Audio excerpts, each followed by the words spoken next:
One love, God bless. Fire Nelson here, and I'm here to talk to you about how the future is now.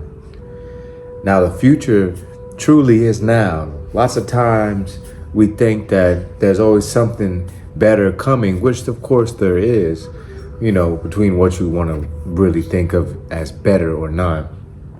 But if we look at the inventions we're using today and that are coming out today, the future really is now. The crazy, hoverboard city and everybody connected to a robot, all these crazy ideas that a lot of us had when we were kids are actually coming into fruition.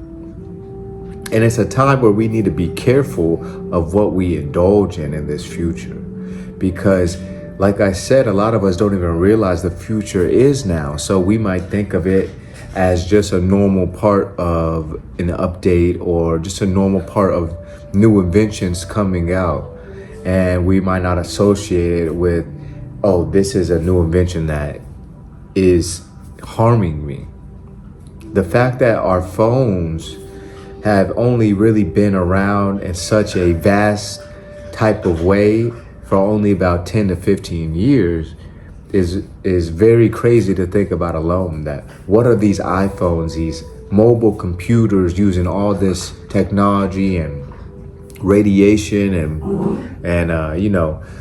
radio waves and all these different types of things that this phone that we have on us at all times is using. What is affecting us from this? Because it's a give and take. It's not, if something is draining our energy and is so powerful as a cell phone that has a supercomputer, pretty much on it. Of course, not the real supercomputers, but a pretty advanced computers on your cell phone. There's AI, there's endless amounts of knowledge. You can go on different apps while another app is open. Somehow your finger is always, the phone is always connected to your finger, and it's through usually electrical current. So your phone is actually putting electricity back into your finger, and it's causing a circuit. So when we're swiping and scrolling and stuff, it's a actual electric circuitry that we're causing. So it's doing something to us. We don't really know yet. There's of course been studies that have been done where phones have been associated with causing mental defects and baby defects and cancers and all different types of things. But right now, I guess America and a lot of society is just ignoring this and not really trying to look too much into it because it's not trending yet. But we have to be careful with this new technology that's coming out in this future of now. You see, if we don't realize we're in the future and we just keep living along and going along with what's coming out, we're gonna find ourselves really lost. Just like you see with Oculus coming out with the iPhones, or with Apple, the little glasses that they have, and you're in a virtual reality. Some people are gonna get addicted to this. You can guarantee that. Some people are gonna be so anxious to go home and get into their little glasses and virtual reality and in their world where, all their virtual friends from around the world are there. And yeah, there's lots of benefits, of course, that coming from these interactions and being able to use these devices to learn and interact with people. But there's also a lot of negatives that come out of it that are maybe not so immediately shown, but are very, very intensely drastic compared to the positives. So the negatives outweigh the positives of these devices and these technologies that are coming out in this future that we call now. Just today, I was surprised that I saw this car with all these cameras and all cameras all around it. And I always thought there was people in there, just taking pictures of the of everything that's going around, so that eventually we'll be able to do something with this technology. And yeah, of course, have self-driving cars like Tesla, but there's people always going to be in them. Well, today I saw a actual car with the cameras around it, and nobody was in there. We have cars now that really drive themselves. Nobody was in the car. Nobody was in the car at all. And the car was operating through traffic like a normal car, like a normal person. Like, I don't even know what you would call it. But the future is now. This is something that if we don't get knowledge of, it can get out of hand until we just find ourselves in situations that are beyond our control. Not to fearmonger or anything like this, but we shouldn't be driving and relying on automated systems and algorithms to get us from point A to point B. This is a whole new level of laziness and just inability to be creative and find different ways to get around. The fact that we would pay a AI bot to drive us around instead of ordering a taxi or Uber or getting on a bus or getting on a train is insane. There's no need for these inventions when there's so much world hunger, when there's no clean trash solutions going on, when there's so many people that need water, that need air conditioning, that need fresh air in general. So the fact that these things are going on and this is our future, this is, I feel like we're kind of pushing too far. Like, I feel like we need to slow down. The future really is now, and they're kind of going too fast. Because we have to take a second to breathe and realize our people are suffering in the midst of all these inventions that are going on, that only the rich and the upper middle class are really able to take advantage of. There's not going to be any lower class citizens driving around or being drove around in these automated cars. There's not any lower class citizens that are going to be buying these Apple glasses that you can learn how to become an architect on, and this and that, or whatever these glasses are being used for, because I want to be a part of it.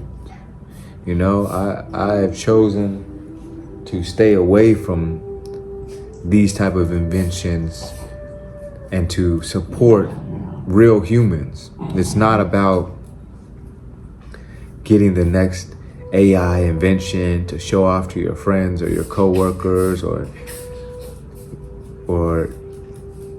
whatever you do with these new things, these new Teslas, these new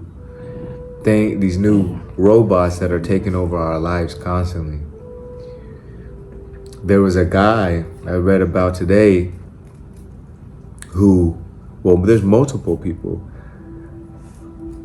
and they're doing extensive leg surgeries on them now. So now you can extend your height by multiple feet, or multiple inches, I guess. Yeah, not multiple feet, but multiple inches.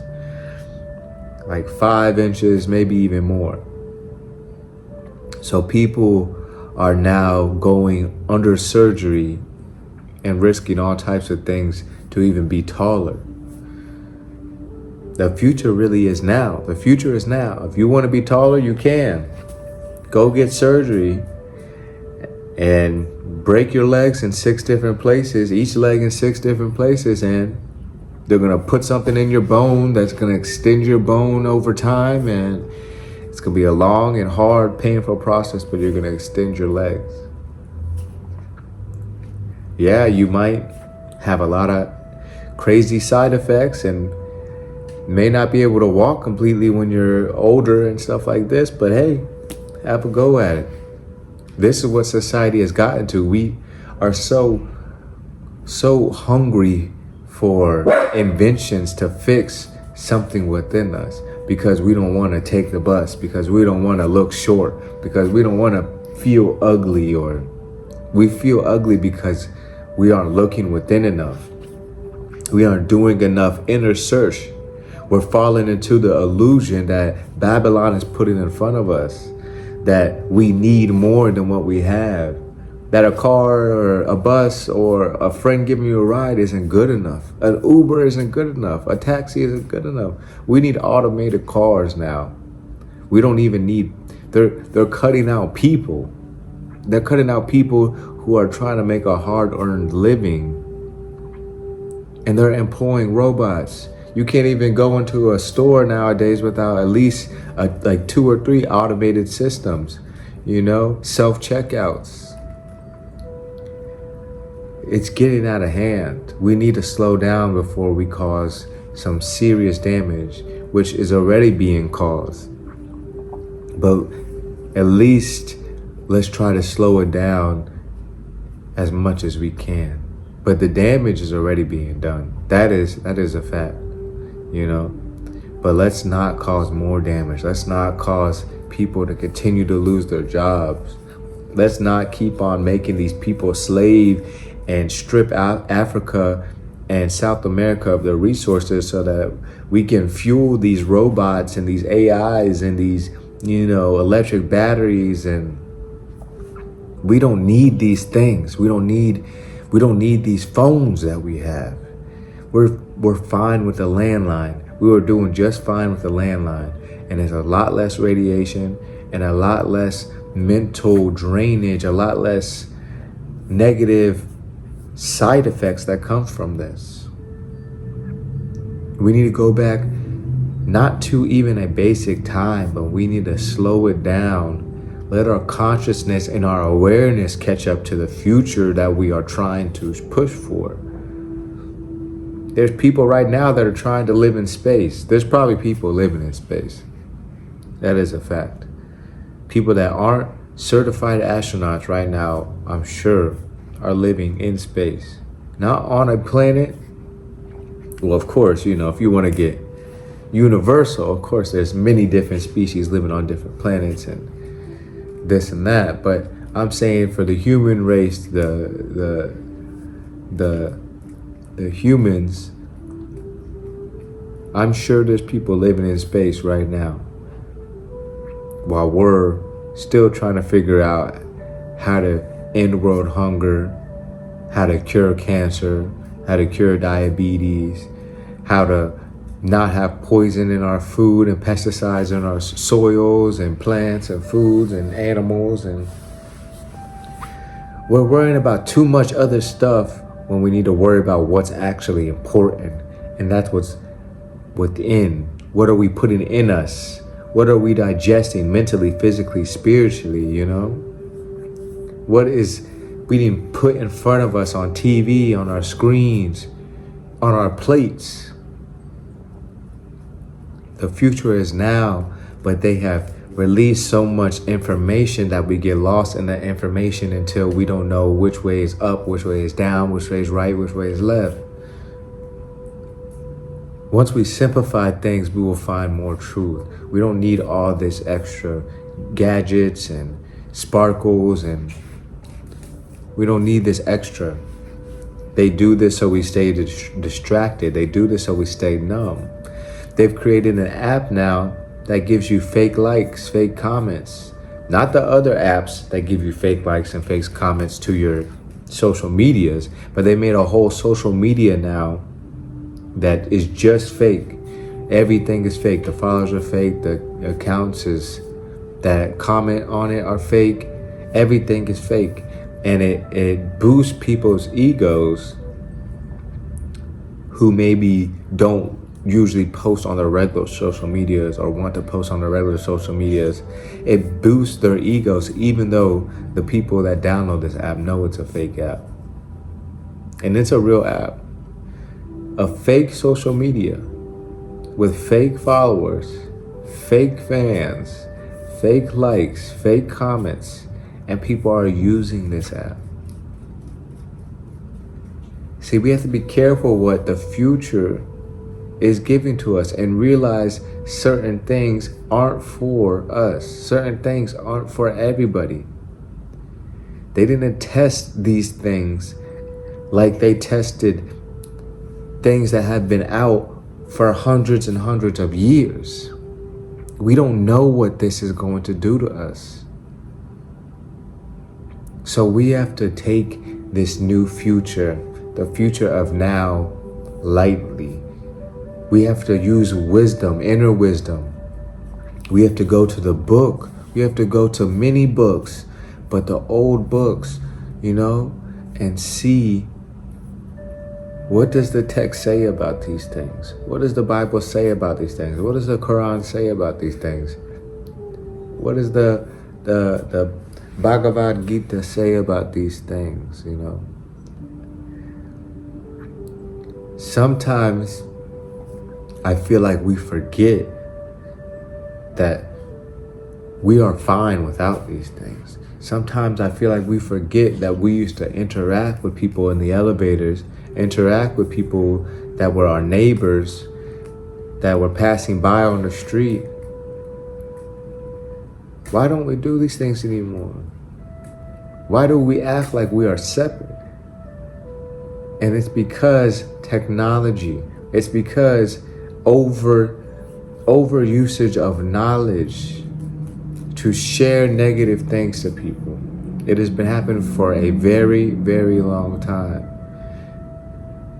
And the sharing of negative influences, the sharing of dramatic situations, the sharing of fear, the sharing of pain, of suffering, of violence, it causes trauma within us that makes us feel separate, that makes us feel like anybody could do anything that we don't like. So let's just avoid them. Let's avoid the situation if it's not necessary. If they don't obviously seem like a nice person, I don't want to smile or look at them, And this is how we look at things. We lost our general just respect and love of human race, and our faith in a Most High, that everyone is divine and deserves love. And if they aren't showing that, then maybe we could help them with some wisdom or give them a little quick tip to go about their day, Like I'm sure in the olden days, they used to say, "What's up with the frown, Why you look so down, Johnny? What's going on?" Nowadays, people don't care. Hopefully you're around people who care, but if you're not, just know this, it's a normal thing now, unfortunately. People aren't looking out for Johnny. A community isn't raising a kid anymore. People are scared of their own communities half the time. They might know this person in their neighborhood or cul-de-sac and this person over here, but they're not talking to everybody in the cul-de-sac. Everybody isn't looking after their kid, No. So this is what technology has done to us. This is what the new future has done to us. And we are falling right into the trap. We have to awake that the future is now. And that means that we have to catch up to the future. We have to do the work because we are still in the past. And the future is now, but we are in the past. We are still not all the way caught up mentally, physically, spiritually to handle these things. That's why there's so many side effects that we're experiencing, like depression and mass anxiety and mass suicides and shootings and people just living in greed and lack and wanting to rob from their next door neighbor and all different types of violence because we're seeing all these images that we're not even used to seeing. We're not even ready to see. They didn't even give us much adjustment. One minute they are making a TV, then they made the TV that was accessible for everybody, then they made the computer, then they made the laptops, then they made the phones that had the computers in it, and just before you know it, we were just thrown into all this thing within a matter of 20 to 30 years. Less than that, 25 years maybe. All these things started coming out. And we haven't adjusted. We need like 100 years at least more like 500 years to adjust to all these new technologies and all these new images that are constantly being shown in our faces. So let's realize the future is now and do what we can to prepare ourselves mentally, physically, and spiritually so that we don't fall into the trap of Babylon, the trap of society, and investing our time and our resources in these practices, these technologies. So if you haven't, please subscribe, like, comment, share, and good luck on your journey. Don't fall into Babylon's trap. Go ahead, go to the real checkout, not the self-checkout. Call a real taxi or Uber. Don't use these automated cars. And try to get off your phone. Lessen your screen time. Enjoy people. Like I said, please subscribe, like, comment, share, and one love.